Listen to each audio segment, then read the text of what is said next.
গোয়ালন্দে নিরাপদ প্রকৃতি গড়তে উপজেলা যুবদলের উদ্যোগে বৃক্ষরোপণ কর্মসূচি। সোহাগ মিয়া, গোয়ালন্দ রাজবাড়ী প্রতিনিধির ভিডিও ও তথ্যচিত্র দেখুন বিস্তারিত। পরিবেশের ভারসাম্য রক্ষা ও একটি নিরাপদ প্রকৃতি গড়ে তোলার লক্ষ্যে গোয়ালন্দ উপজেলা যুবদলের উদ্যোগে এক বৃক্ষরোপণ কর্মসূচি অনুষ্ঠিত হয়েছে। রাজবাড়ী জেলা ও গোয়ালন্দ উপজেলা যুবদলের সর্বস্তরের নেতাকর্মীদের অংশগ্রহণে এই কর্মসূচি সম্পন্ন হয়। সংগঠনটির নেতৃবৃন্দ জানান, প্রকৃতির সুরক্ষা ও সুফলা বাংলাদেশ গড়ার বার্তা নিয়ে যুবদলের কেন্দ্রীয় কর্মসূচির অংশ হিসাবে এ বৃক্ষরোপণ অভিযান পরিচালনা করা হয়েছে।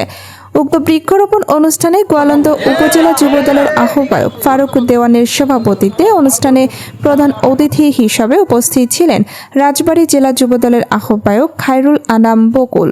কর্মসূচিতে বিশেষ অতিথি হিসেবে উপস্থিত ছিলেন মুরাদ আল রেজা, যুগ্ম আহ্বায়ক, জেলা যুবদল দেলোয়ার হোসেন মণ্ডল, আহ্বায়ক গোয়ালন্দ পৌর যুবদল, শামীম মোল্লা, যুগ্ম আহ্বায়ক গোয়ালন্দ উপজেলা যুবদল, রাজু শিকদার, যুগ্ম আহ্বায়ক গোয়ালন্দ উপজেলা যুবদল, সাইদ মোল্লা, যুগ্ম আহ্বায়ক গোয়ালন্দ পৌর যুবদল, মাইন উদ্দিন সর্দার, আহ্বায়ক দৌলতদিয়া ইউনিয়ন যুবদল, শফিকুল ইসলাম সেন্টু, সদস্য সচিব দেবগ্রাম ইউনিয়ন যুবদল, আনোয়ার হোসেন, আহ্বায়ক ছোট ভাকলা ইউনিয়ন যুবদল, ফজলুর রহমান খান, সদস্য সচিব উজানচর ইউনিয়ন যুবদল। অনুষ্ঠানে বক্তারা বলেন, পরিবেশ বিপর্যয় রোধে বৃক্ষরোপণের কোনো বিকল্প নেই।